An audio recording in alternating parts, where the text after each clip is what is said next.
Donc bienvenue dans la suite. Donc là, nous allons partir un petit peu plus loin et commencer à voir la peinture. Donc les différents affichages, je vais expliquer brièvement. Donc là, je resélectionne ma géométrie.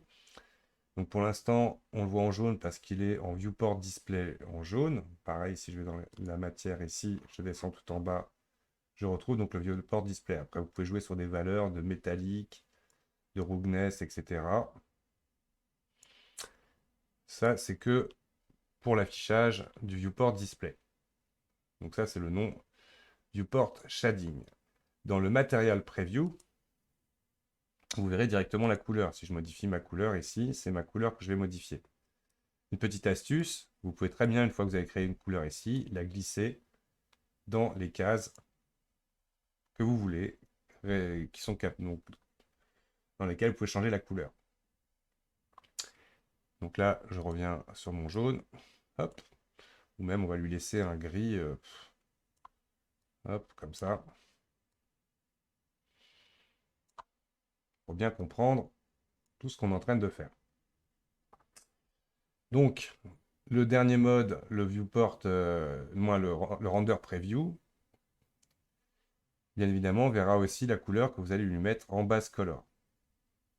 Donc, rappelez-vous bien qu'il faudra, si vous activez une texture dans votre viewport display, il faudra venir ici, bien mettre le mode texture. Par défaut, c'est sur matériel.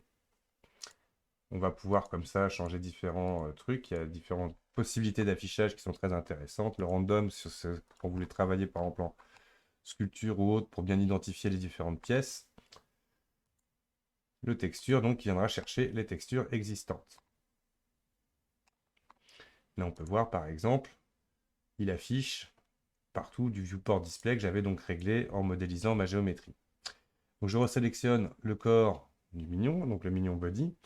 En attendant, je remonte, j'ai bien réorganisé tous mes noms, ma nomenclature, ce qui est intéressant à faire. À un moment donné, on va tout merger pour faciliter la création du rigging. Et on verra bien ça à ce moment-là aussi. On pourra redétacher les pièces si on veut. Et de toute façon, ce mignon étant destiné à être customisé, vous allez voir plein d'autres choses par la suite. Alors là, je sélectionne ma géométrie. Si je veux lui réassigner son matériel de base, je vais chercher son mignon body. Hop, et il est réglé sur son mignon body. Donc ici, vous pourrez comme ça switcher dans les différentes matières existantes. Par exemple, j'en avais créé une quand on a fait le développer. Je peux aller chercher les UV et voir comment ma texture sera projetée en fait sur ma géométrie. Ici, bien évidemment, on va pouvoir rechercher parmi les textures qui seront enregistrées dans l'ordinateur. Donc là, je vais rechercher tout bêtement dans mon setup ici. Je le supprime. CTRL Z, pardon. Voilà, je l'enlève carrément. Et donc, dans mon mignon body, je vais donc lui créer une nouvelle texture. Majuscule A, texture, image texture. Donc, comme on l'a vu dans la présentation, je vais faire un new texture.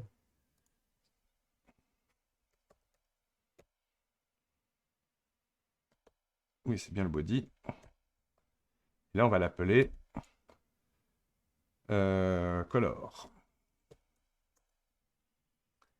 Je décoche l'alpha et je vais doubler la taille de ma texture pour qu'elle soit en 2048. Donc, je vais avec la flèche droite de mon clavier et je multiplie par 2. Entrée.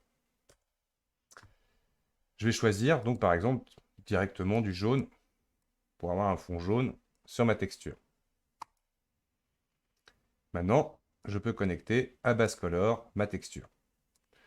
Et donc, c'est bien cette texture que vous allez voir maintenant s'afficher dans les différents modes de prévisualisation. Voilà. Donc ça, c'est vraiment la base de la base. Et ici, nous pourrons ouvrir cette texture Mignon Body Color. Donc dans une prochaine vidéo, nous allons attaquer la peinture et montrer des différentes actions possibles pour, par exemple, isoler un maillage, travailler que sur une partie, etc.